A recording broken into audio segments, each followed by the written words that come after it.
El presidente Gustavo Petro humilla al presidente de Ecuador, Rafael Noboa. Así es, compañeros, Petro ha respondido a los aranceles que impuso Ecuador a nuestro país y le respondió dándole donde más le duele a los ecuatorianos. Colombia suspendió el suministro de energía a Ecuador y ahora mismo Ecuador se encuentra al borde de apagones masivos. Comencemos con la información porque el trompito, o como me gusta también llamarlo a mí, el Donald Trump de Temu ecuatoriano impuso a Colombia un arancel de 30% por una supuesta falta de cooperación en seguridad, algo que es rotundamente falso porque las autoridades colombianas y ecuatorianas trabajan constantemente en la frontera para enfrentar el problema del narcotráfico. Y Colombia respondió suspendiendo la venta de energía a Ecuador e imponiendo aranceles del 30%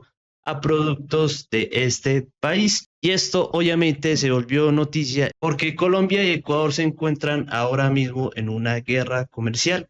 El trompito latinoamericano, el wannabe de Trump, al igual que su vasallo de Milei, están intentando sabotear a la izquierda latinoamericana por todas partes. Y esto es lo que quiere Donald Trump antes de su reunión con Petro en la Casa Blanca.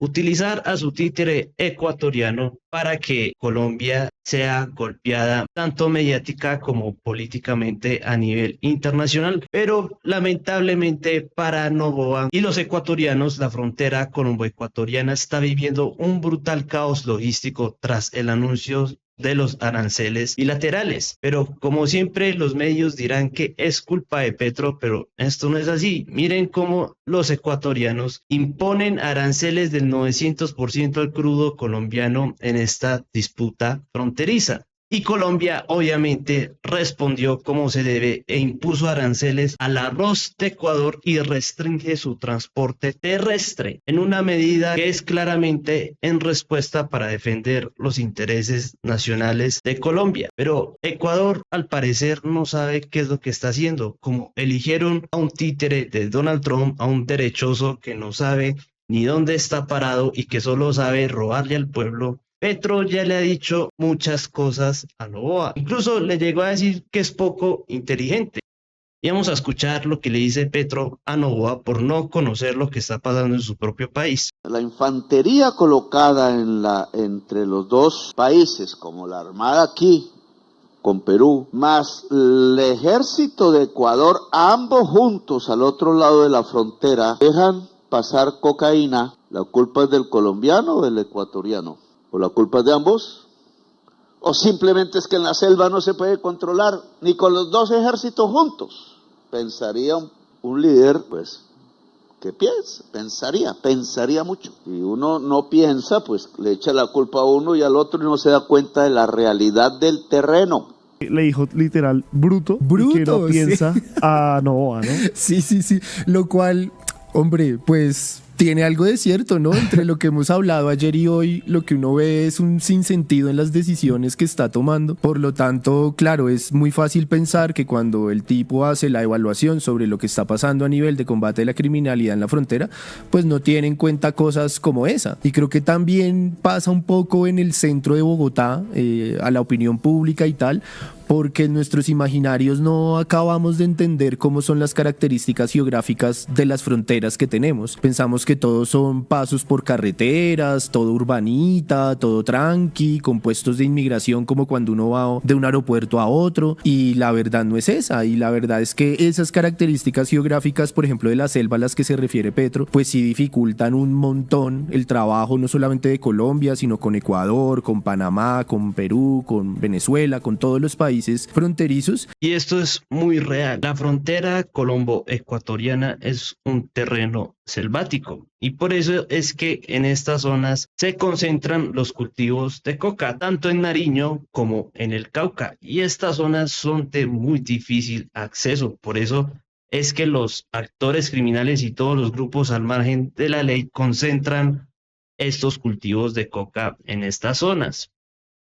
Pero el fracaso en la lucha antidrogas no solo culpa del ejército colombiano y el ejército ecuatoriano, También es culpa de los Estados Unidos que a pesar de sus planes Colombia, sus planes Mérida y todos sus planes para combatir a las drogas siempre fracasan y seguimos haciendo lo mismo desde hace muchas décadas. Pero Petro también le ha respondido a Noboa de una forma muy interesante porque acá en Colombia hay una política derivada del acuerdo de paz denominada la sustitución voluntaria de cultivos de uso ilícito. Y en el departamento de Nariño, en Tumaco, se está llevando esta política de manera exitosa y los campesinos que antes cultivaban coca ahora cultivan otro tipo de productos como el café, etcétera, etcétera. Vamos a ver este video porque Noboa debería de verlo y aplicar esta política también en su propio país. Pues el día de hoy estamos haciendo una minga hecha por la comunidad misma, en el cual estamos erradicando la coca que se ha sembrado. Es un cultivo que nos metieron, fue por medio de la necesidad y la falta de oportunidades de crédito, como de la misma forma apoyo de los gobiernos anteriores. A medida que fueron pasando los tiempos, nos fuimos dando de cuenta el daño tan grande que nos ocasionaba este cultivo. Pero ya hoy estamos viendo que no es el camino correcto para seguir por esta mata. No vale la pena, no nos interesa, no queremos, porque sabemos que no tiene ni futuro ni desarrollo para nosotros como territorio. La gente se dio de cuenta que con un buen precio de los cultivos lícitos se puede salir del problema que tenemos hoy como es la coca. Sabemos que esta transformación va a traer cambio, va a evitar desplazamiento. Es una oportunidad de vida la cual tiene donde sembrar no solamente una hectárea de coca, ya puede sembrar 2, 3 hectáreas, puede ser de cacao, de palma, donde usted puede sostenerse con todo su núcleo familiar. Entonces esto es algo que nos trae mucha grandeza y le agradecemos infinitamente a él porque el cambio será inmenso. Y esta política es fundamental resaltarla porque esto ha permitido que las zonas donde se concentran más cultivos de coca se reduzcan junto con los campesinos en el terreno y no lanzándoles glifosato, este veneno que Estados Unidos impuso a los gobiernos vendepatrias de Colombia en el pasado para que regaran este veneno encima de los campesinos. Y este es el cambio con el gobierno Petro. Ahora a los campesinos no se les envenena desde el aire, sino que se trabaja con ellos mano a mano para que puedan dejar estos cultivos de coca y pasar a la legalidad. Pero si queremos buscar a narcos, tendremos que ir directamente al presidente de Ecuador. Desde hace rato se ha reportado de que el presidente de Ecuador es dueño de una empresa socia exportadora vinculada al narcotráfico. Y esta es la línea de criminalidad que delata a Noboa. La relación entre el presidente de Ecuador, las bananas y la cocaína. Noboa, como presidente de Ecuador, tiene un hermano que se llama John Noboa, quien es propietario de Lanfranco Holdings, al igual que Daniel Noboa, una offshore en Panamá. Y esta empresa offshore en Panamá posee el 51% de las acciones de Noboa Trading Corporation, una exportadora de bananos, y la policía decomisó 3 contenedores de esta empresa exportadora de bananos y estos 3 contenedores eran utilizados para la exportación de cocaína. Exportó plátanos mezclados con drogas, acusó su adversaria política Luisa González del correísmo, quien fue allanada también por la policía ecuatoriana en un acto claramente ilegal y una brutal persecución política contra la oposición. Pero como es un gobierno de derecha, ningún medio occidental está condenando estas ilegales acciones que está cometiendo Daniel Noboa al interior de Ecuador contra su oposición política. Y para que vean que es cierto esta noticia del papel de estas empresas bananeras en el tráfico de drogas hacia Estados Unidos y Europa, vamos a ver esta nota de Noticias 1 que nos corrobora que esta versión es cierta. La familia del presidente de Ecuador, país por el que transita la cocaína que distribuye la banda criminal Comandos de la Frontera y otras, está vinculada con los embarques de droga que ha llegado hasta los Balcanes en Europa del Este. El presidente Noboa, no obstante, asegura que terceras personas han contaminado sus embarques de banano a Europa. A todos los criminales narcochavistas les llega su hora. Su estructura terminará de caer en todo el continente. Mientras el presidente Daniel Noboa defiende a Ecuador como víctima del crimen organizado transnacional y se declara partícipe en la cruzada contra las drogas, una investigación periodística internacional señala el vínculo de su empresa privada con las drogas. El reporte fue publicado por el Proyecto de Denuncia del Crimen Organizado y la Corrupción OCCRP, que documenta cómo redes del narcotráfico de los Balcanes habrían utilizado exportaciones legales de banano desde Ecuador para esconder cargamentos de cocaína con destino a Europa. Lo primero fue encontrar que Noboa Trading, la empresa vinculada, digamos, a la familia del presidente Daniel Noboa, aparecía en una investigación de la Fiscalía en Croacia. A partir de este primer hallazgo, con el apoyo de colegas de los Balcanes, pudimos ver que la empresa Noboa Trading aparecía en chats encriptados de personas presuntamente vinculadas al crimen organizado. Según la investigación, estos chats incluían detalles precisos de cargamentos, fechas, nombres de barcos y números de contenedores, información que luego fue verificada con registros reales de exportaciones de banano. Los detalles que entregan los chats, pues los verificamos y sí correspondían a envíos que se habían hecho en su momento reales de banano de Noboa Trading.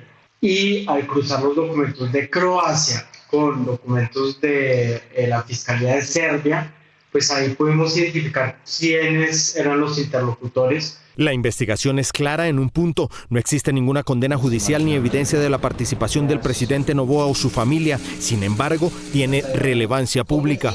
No hay evidencia de que Noboa Trading estuviera al tanto de este tráfico de cocaína, pero al ser una empresa donde el presidente Daniel Noboa trabajó y que fue beneficiario final hasta hace unos años, es un tema de interés público. Esto en todo caso pues muestra, digamos, estas vulnerabilidades un poco sistémicas que puede haber en Guayaquil, en el principal puerto de Ecuador, como en muchos puertos en Sudamérica obviamente, con controles débiles. Esta investigación expone cómo las rutas del narcotráfico se infiltran en economías legales y cadenas comerciales formales, aprovechando debilidades estructurales en puertos estratégicos de América Latina.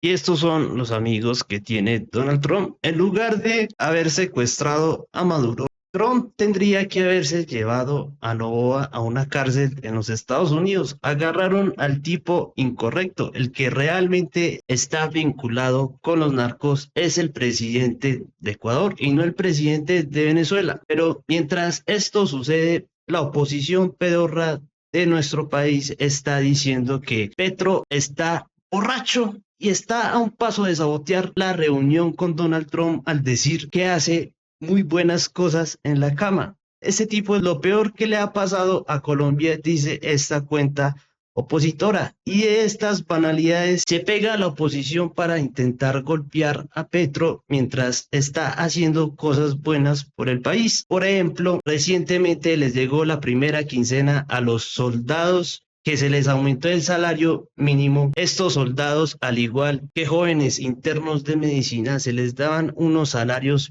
paupérrimos. Y aquí podemos ver cómo la tropa ahora está celebrando porque Petro les hizo su aumento y quieren ocultar estas buenas noticias con estas cortinas de humo de que Petro dice que es muy bueno en la cama y que ¿acaso nos importa o no si Petro hace el delicioso rico? No, lo importante es que gobierne bien el país. Pero mientras tanto, Noboa dice que logró arreglar la inseguridad de Ecuador y bajar la pobreza al nivel más bajo de su historia. Noboa vive en Narnia al igual que Milei, mientras sus países literalmente están ardiendo por la inseguridad, por la pobreza y por la desigualdad. Ellos dicen que todo está muy bien y que ellos están haciendo un trabajo estupendo. Pero Noboa en realidad terminó humillado. Ecuador a oscuras y humillado. Noboa se creyó el Trump latino, le puso aranceles a Colombia y Colombia les desconectó la energía. Esta es la cruda realidad. Y por eso varios caricaturistas están comenzando a hacer este tipo de memes. Aquí Trump con su títere en el regazo, Noboa con su bananito y diciendo vamos a imponer 30% de aranceles a Colombia. Y por eso es que Rafael Correa se disculpa con los colombianos. Querida Colombia, realmente te pedimos disculpas por este payaso. Le vamos a poner Trumpito, una miniatura cómica y mal hecha de Trump, y comparte esta foto. En Ecuador no hay un presidente, hay un títere de la Casa Blanca. Pero lo más trágico de todo esto es que por la ineptitud de este sujeto, los ecuatorianos ahora mismo están sufriendo apagones y crisis en la salud y en la seguridad nacional. Ahora Ecuador se ha convertido en uno de los países más inseguros de América Latina, y esto se debe a que la derecha pudo infiltrarse en la vicepresidencia de Correa, y luego de la traición que hizo Lenín Moreno, la derecha ha gobernado Ecuador. Por eso vemos esta decadencia en este país. Para que vean que es real esto, Ecuador sigue sufriendo nuevamente apagones tras ese inicio de esta guerra arancelaria absurda iniciada por Novoa. Y los mismos periodistas ya se están quejando por esto. Ecuador está sufriendo apagones de hasta 14 horas en medio de una grave crisis energética. Esto es lo que sufrió Ecuador en el 2024, cuando sufrían apagones durante horas, incluso días enteros, y Colombia, siendo humanitaria y a pesar de que Ecuador no tiene un gobierno de izquierda, Colombia les tendió la mano y les dijeron: vamos a venderte energía para que salgas de esta crisis, y así le pagó Ecuador con este presidente títere a Colombia, totalmente desagradecido, y por eso Colombia responde a Novoa cancelando el envío de energía a Ecuador. ¿Es lo justo? Sí, es lo justo. Lamentablemente, el pueblo ecuatoriano es el que paga los platos rotos. ¿Y por qué digo esto? Porque la suspensión de energía colombiana le está costando a Ecuador cerca de $2 millones diarios, anunció el Ministerio de Energía de Colombia. Y claramente esto significa que Ecuador se ha dado un tiro al pie al iniciar esta guerra arancelaria con Colombia. Antes de esta guerra arancelaria, durante finales de 2025 y principios de 2026, Colombia había sido un aliado clave suministrando a Ecuador con un aumento significativo de potencia, llegando a más de 340 megavatios en diciembre de 2025 para cubrir la falta de lluvias en los embalses ecuatorianos como el de Masar. Y lamentablemente este acuerdo energético fue roto por culpa de Trumpito, y por eso nos despedimos, camaradas, con este meme de este anciano diciendo: vamos a ver cómo van mis medidas arancelarias contra Colombia. Este claramente es Novoa, pero 3 doritos después, así aparece este señor, totalmente a oscuras. Pobre el pueblo de Ecuador y también pobre el pueblo argentino por tener a estos vendepatrias en el poder. Por eso hay que votar sabiamente, amigos. La derecha sigue avanzando como sigue avanzando en América Latina. Van a saquear a todos nuestros países y nuestro país, Colombia, no es la excepción. Bueno, amigos, hasta luego por hoy. Hasta luego.